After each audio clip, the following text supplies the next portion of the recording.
Tonight, a defender's investigation you'll only see on NBC Charlotte. Criminals locked inside prisons targeting women and children in the Carolinas. This issue getting attention from lawmakers tonight.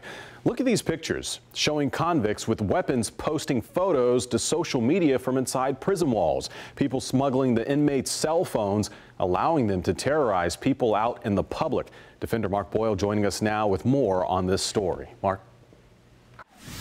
When criminals are taken off the streets, you would assume the streets are safer, right? Well, we found out some criminals behind bars are reaching beyond the prison walls with technology and cell phones, and they're targeting innocent people. This seems to be the norm.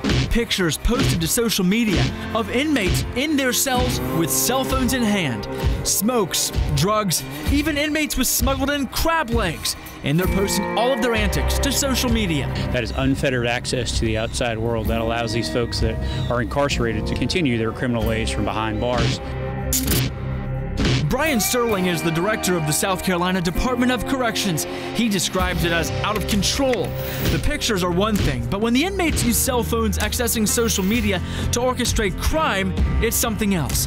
Even the prison system director admits there's no stopping it. They're physically incarcerated, but virtually with the cell phone in their hand, they're no longer virtually incarcerated. They can continue their criminal ways from behind bars. How are these phones and drugs making it inside the prison? Well, they're hidden inside footballs or basketballs and heaved over the fence, or even dropped in by drones. In 2008, the South Carolina Department of Corrections confiscated 2,015 cell phones. By 2016, that number was 7,240, a 259% increase.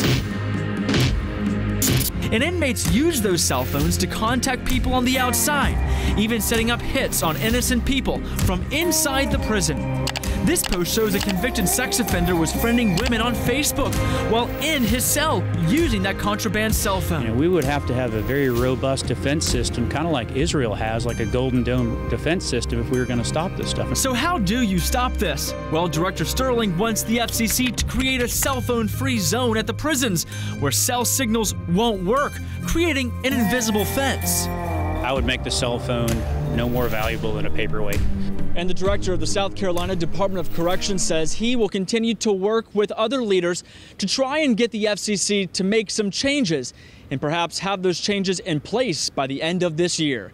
I'm Mark Boyle reporting for NBC Charlotte.